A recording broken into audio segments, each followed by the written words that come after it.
Sobat calon guru semuanya, ketika pendaftaran P3K Guru 2024 sudah dibuka, kita akan masuk ke sscsnbkn.go.id dan pada halaman login kita mendapatkan informasi bahwa untuk seleksi P3K Guru tahun 2024 nanti seluruh pelamar wajib membuat akun SSCSN 2024 yang baru ya. Artinya kalau misalkan kita ini memiliki akun SSCSN tahun sebelumnya, termasuk juga bagi teman-teman yang sudah lulus passing grade, sepertinya nanti kita tetap akan membuat akun SSCSN. Dan kabar baiknya di sini nanti tidak ada kategori prioritas kembali, tidak ada P1, P2, P3 dan juga P4. Artinya seluruh RER ini nanti akan dipersilahkan untuk bisa mendaftar P3K Guru tahun 2024. Namun di sini kita akan mencari informasi lebih lanjut, yaitu ternyata terdapat 4 penentu besar kecilnya peluang diangkat menjadi P3K meskipun seluruh honorer bisa daftar P3K Guru 2024. Dan nyatanya di sini tetap ada kriteria guru honorer yang nanti akan diprioritaskan untuk diangkat menjadi ASN P3K 2024. Nah, kira-kira bagaimana informasinya? Apa 4 penentu besar kecilnya peluang kita lulus seleksi P3K 2024? Silahkan simak video ini sampai selesai. Namun sebelum kita lanjutkan perlu saya ingatkan, bagi teman-teman yang mungkin baru pertama kali menemukan channel Calon Guru ini, silakan klik tombol subscribe-nya dan aktifkan notifikasi loncengnya, sehingga jika Calon Guru menyajikan update informasi terbaru, kalian tidak akan ketinggalan informasi.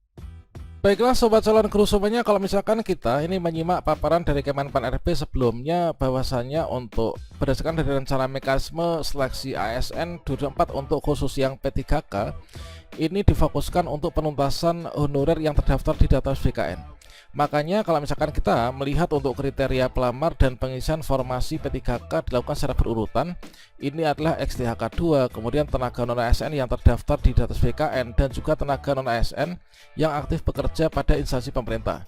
Nah, tentunya dengan melihat kondisi ini, kita baik itu P1 termasuk P1 guru swasta maupun juga lulusan PPG dan juga guru honorer sekolah negeri yang mungkin masa kerjanya ini kurang dari 3 tahun, tentunya kita harap-harap cemas ya, jangan-jangan ini nanti kita nggak bisa nih untuk mendaftar P3K Guru 2024. Namun kekhawatiran kita tersebut ternyata telah terobati ya dengan pernyataan dari Ibu Dirjen Prof Nono, bahwasanya di 20 Juni kemarin itu disampaikan bahwa seluruh honorer ini nanti bisa daftar seleksi P3K 2024 dan juga tidak ada yang namanya untuk prioritas kembali ya, termasuk P1, P2, P3 dan juga P4.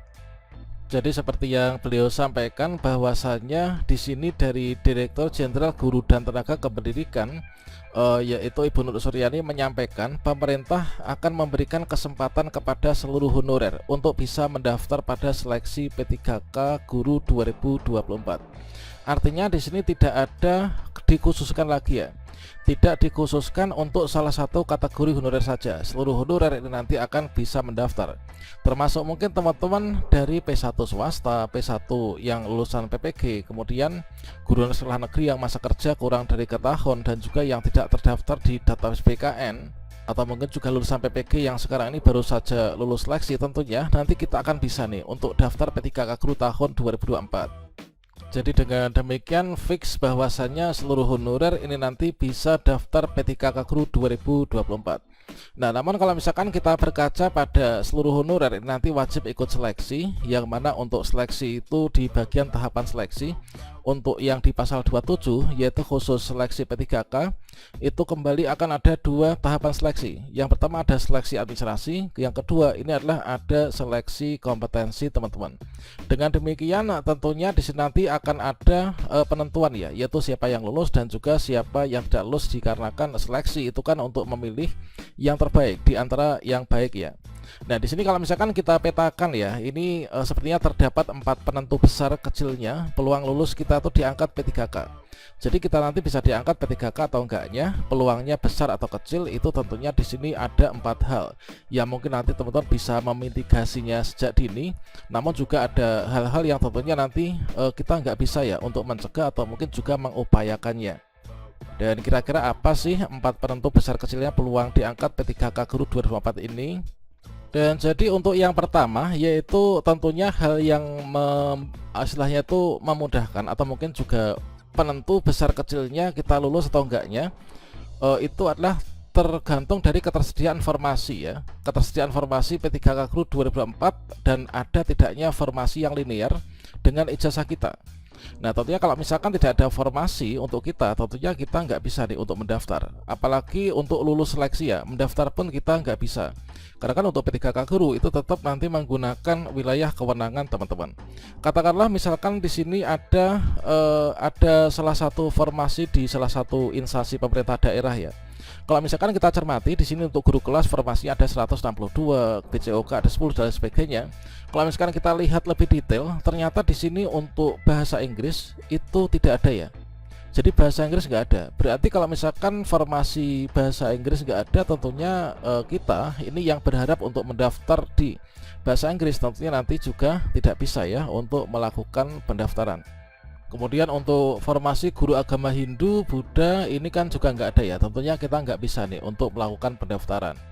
Jangankan untuk yang kategori pelamar umum ya, bahkan untuk teman-teman yang sudah termasuk dalam kategori P1 pun, bahkan yang sudah terdaftar di database PKN ini dikarenakan Pemdanya tidak membuka formasi atau formasi sesuai dengan linear ijazahnya ini nggak ada, juga ini nanti nggak bisa nih untuk dituntaskan, alias nggak bisa lulus ya di tahun ini. Dan di sini juga sudah disajikan oleh Kemdikbudristek, yaitu ada 30 daerah yang P1-nya ini nanti belum bisa tuntas di tahun ini. Dan untuk hal ini tentunya kita hanya bisa berdoa ya, semoga formasi daerah kita ini nanti bisa mengcover nih dari ijazah kita yang linear untuk mendaftar formasi itu. Dan hal berpengaruh yang kedua itu adalah tentunya kelulusan seleksi administrasi. Nah seperti yang kita ketahui pada bagian ke-6 ya terkait tentang seleksi di paragraf 1 khususnya untuk di pasal ke-27 bahwasanya untuk seleksi P3K termasuk juga P3K Guru ini terdapat 2 tahapan seleksi, yaitu ada seleksi administrasi kemudian ada seleksi kompetensi. Kalau misalkan kita lulus seleksi administrasi tentunya kita bisa ikut seleksi kompetensi. Kalau misalkan kita nggak lulus seleksi administrasi tentunya kita nggak bisa untuk ikut seleksi kompetensi. Jadi kelulusan kita lulus atau enggaknya di seleksi administrasi di sini tentunya akan menentukan kita nanti bisa lanjut atau enggaknya. Nah kalau misalkan kita cek lebih detail ya di bagian seleksi administrasi di pasal 28 yaitu di sini sebenarnya untuk seleksi administrasi itu digunakan untuk mencocokkan persyaratan administrasi dan juga kualifikasi dengan dokumen pelamaran. Nah di sini tentunya ada juga persyaratan dari instansi yang nantinya harus dilampirkan. Kalau misalkan dari lampiran tersebut ada yang kurang, tentunya sama halnya dengan tahun sebelumnya kita nggak bisa nih untuk lulus seleksi administrasi. Nah untuk yang di poin kedua terkait tentang kelulusan seleksi administrasi tentunya kita masih bisa mengupayakan ya sejak dini. Nah caranya gimana untuk mengupayakannya? Ya tentunya kita harus teliti nih, harus teliti detail membaca pengumuman dari masing-masing instansinya dan juga mengecek kembali berkas-berkas yang nantinya akan diupload apakah keterbacaannya itu bisa terbaca dengan baik, apakah itu tertukar atau enggaknya. Dan kemudian untuk yang ketiga tentunya penentu besar kecilnya kita bisa lulus seleksi itu adalah terkait tentang jumlah pelamar prioritas yang ada di daerah kita masing-masing. Nah meskipun sudah nggak ada istilah P1, P2, P3, P4 tentunya di sini untuk pelamar prioritas itu tetap saja diberikan ya. Misalkan saja kita cek kembali pada paparan dari Kemenpan RB ya, bahwasanya untuk kriteria pelamar dan pengisian formasi ini secara berurutan ya. Nah secara berurutan pengisian formasi didahulukan yang pertama XTHK 2, yang kedua adalah tenaga honorer yang terdaftar di atas PKN dan juga tenaga non ASN yang ada di instansi pemerintah, misalkan guru honorer sekolah negeri. Kemudian nanti untuk misalkan di sini adalah kita cek kembali di sini untuk yang P1 tetap diutamakan dan juga untuk nanti menggunakan Dapodik dan juga lulus database lulusan PPG. Ini untuk pelamar umum pun ini nanti tentunya juga akan bisa mendaftar. Misalkan untuk guru swasta itu kan acuannya nanti Dapodik ya dan juga lulusan PPG karena belum mengajar nggak punya pengalaman. Di sini tentunya basisnya itu menggunakan database lulusan PPG. Tentunya ini nanti bisa semua mendaftar. Namun tergantung juga ya dari jumlah pelamar ini kira-kira jumlah XTHK 2-nya ini berapa.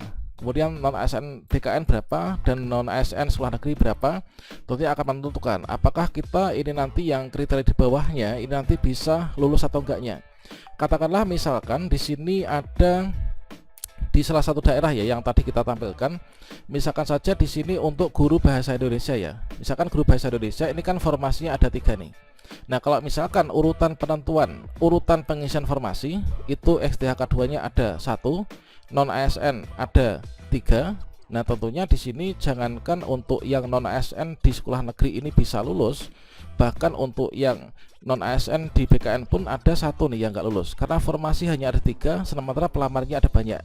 Kalau misalkan di sini jumlahnya lebih banyak lagi, tentunya yang di bawah juga ini umum pun juga enggak. Tentunya yang di umum pun termasuk juga guru swasta lulusan PPG ini nanti juga tidak akan bisa lulus. Jadi untuk yang ketiga penentu besar kecilnya dari kita lulus enggaknya ini adalah jumlah pelamar prioritas dibandingkan dengan jumlah formasi yang dibuka. Dan selanjutnya untuk yang terakhir atau yang keempat, tentunya penentu besar kecilnya kita bisa lulus itu adalah kepemilikan afirmasi. Apakah kita ini termasuk dalam kategori guru honorer yang memiliki afirmasi atau enggaknya? Memang kalau misalkan di tahun ini belum secara detail disampaikan ya untuk afirmasi yang diberikan apa saja. Misalkan untuk afirmasi Serdik itu di Permen Pan RB nomor 6 tahun 2024 itu baru sebatas sertifikat kompetensi, itu pun baru 10%. Nanti akan dirincikan secara detail dalam Kepmen Pan RB yang sekarang masih dibahas ya. Namun di sini tentunya pernyataan dari Desain GTK ya, bahwasanya tidak ada lagi istilah P1 sampai dengan P4 pada seleksi P3K Guru 24 ini. Misalkan untuk teman-teman yang di sini dalam tahap usulan yaitu P1 tetap diutamakan, dan bagi mereka cara nanti untuk bisa mengupayakan penuntasan, tentunya di sini nanti akan diberikan yaitu afirmasi ya. Jadi seluruh honorer bisa mendaftar, nantinya ada afirmasi. Dan kalau misalkan kita cek secara detail ya, bahwasanya di sini nanti untuk P1 itu juga akan mendapatkan afirmasi ya. Afirmasinya seperti apa? Memang nanti kita ikut tes ya. Namun nanti pada saat penentuan kelulusan di sini nanti akan diberikan yaitu semacam afirmasi ya. Afirmasi ini sesuai dengan kategori yang diatur dalam Permen Pan RB teman-teman. Nah tentunya di sini kepemilikan afirmasi itu sangat menentukan ya. Terkait tentang afirmasi usia masa kerja ini masih dalam tahap usulan, semoga saja nanti bisa disetujui ya. Oke, demikian dari 4 penentu kita bisa lulus atau enggaknya. Semoga bermanfaat dan sambil kita pantau Kepmen Pan RB yang sekarang ini baru dibahas, semoga nanti kalau sudah terbit ini benar-benar sangat menguntungkan kita. Demikian, semoga sukses untuk kita semuanya. Wassalamualaikum warahmatullahi wabarakatuh.